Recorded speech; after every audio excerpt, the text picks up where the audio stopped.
पल्लवी आणि घरच्या पाककृती या मराठी यूट्यूब चॅनलवरती आपलं अगदी मनापासून स्वागत आहे। आज आपण बनवणार आहोत घरगुती पद्धतीने आणि अगदी साध्या सोप्या पद्धतीने बनवणार आहोत गिलक्याचं भरीत, जे खायला अतिशय स्वादिष्ट लागतं। जास्त वेळ न घालवता आजची रेसिपीला आपण सुरुवात करूया।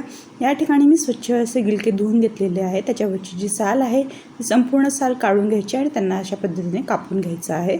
संपूर्ण जे गिलके आहे ते गिलके अशा पद्धतीने कापून स्वच्छ पुन्हा धुवून घ्यायचे आहे। या ठिकाणी कुकर घेतला आहे। कुकरमध्ये थोडंसं तेल टाकून जिरं मोहरी टाकून घ्यायची आहे। जिरं मोहरी तडतडली की त्यामध्ये टाकायचे आहेत आपण जे कापलेले गिलके होते ते गिलके टाकून द्यायचे आहे। गिलक्यांना छान असं हलवून द्यायचं आहे, ज्या पद्धतीने मी स्क्रीनमध्ये दाखवते आहे। यामध्ये मीठ टाकायचं आहे, थोडंसंच टाकायचं आहे मीठ जास्त नाही टाकायचं। चवीप्रमाणे मीठ टाकायचं आहे आणि पुन्हा एकदा ते हलवून द्यायचं। यामध्ये पाणी टाकण्याची अजिबात गरज नसते, कारण गिलक्यांमध्ये आपलं पाणी असतं आणि ते पाणी सोडतात, त्यामुळे या ठिकाणी पाणी टाकायची बिलकुल पण आवश्यकता नाही आहे। हे छान असं हलवून घ्यायचं आणि त्याच्यातलं पाणी रिलीज व्हायला लागलं की आपलं जे कुकरचं झाकण आहे ते कुकरचं झाकण बंद करून द्यायचं अशा पद्धतीने आणि 2 ते 3 व्हिस्टल काढून घ्यायच्या। 2 ते 3 व्हिस्टलमध्ये आपले जे गिलके आहे ते गिलके छान असे मऊसूत होऊन जातात। आता या ठिकाणी आपण बघूयात मसाला कसा बनवायचा। या ठिकाणी 2 ते 3 हिरव्या मिरच्या घेतलेल्या आहे, 1 इंच अद्रकचा तुकडा घेतला आहे, 2 ते 3 घेतलेल्या आहे लसणाच्या पाकळ्या आणि थोडंसं जिरं घेतलेलं आहे आणि ही जी आहे मिरचीची पेस्ट करून घ्यायची आहे। या पद्धतीने या ठिकाणी मिरचीची जी पेस्ट आहे ती बनवून तयार झालेली आहे। या ठिकाणी आपले जे गिलके आहे ते गिलके पण उकळून तयार झालेले आहे। या ठिकाणी तुम्ही बघू शकता गिलक्यामध्ये अजूनही थोडंसं पाणी आहे, तर हाय फ्लेमवर करून घ्यायचे आणि हाय फ्लेमवरती त्याच्यातलं जे संपूर्ण पाणी आहे ते पाणी आटवून घ्यायचं आहे आणि अशा पद्धतीने स्मॅशरच्या सहाय्याने संपूर्ण जे गिलके आहे ते स्मॅश करून घ्यायचे आहे।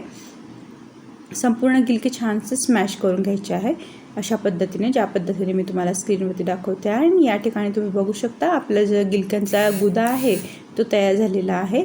या ठिकाणी फोडणी द्यायची आहे। तेल ठेवलेलं आहे कढईमध्ये तापायला। तेल टाकलं की जिरं मोहरी टाकून घ्यायची आहे। त्यामध्ये 1 कांदा टाकायचा आहे।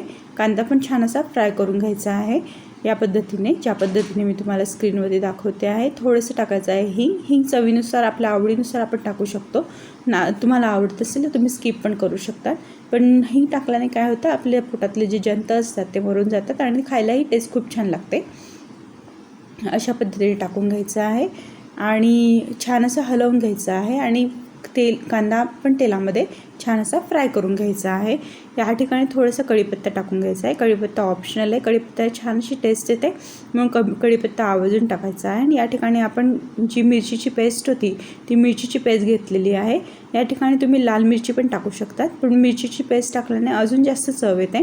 थोडीशी टाकून घ्यायची आहे हळद आणि हे संपूर्ण जे जिन्नस आपण टाकलं आहे ते छान असे हलवून घ्यायचे आहे आणि तेलामध्ये फ्राय होऊ द्यायचे आहे। खूप लवकर असे फ्राय होतात, कारण की कोरडा मसाला असतो, कोरडा मसाला तेलामध्ये खूप लवकर फ्राय होतो। आणि या स्टेजला आपण टाकून घेणार आहोत जे गिलके आपण स्मॅश करून ठेवले होते आणि त्यात पाणी आटवलं होतं ते टाकून घ्यायचं आहे। त्याच्यातलं जो लगदा असतो तो संपूर्ण टाकून घ्यायचा आहे आणि अशा पद्धतीने आपलं जे भरीत आहे ते भरीत बनून तयार झालेलं आहे।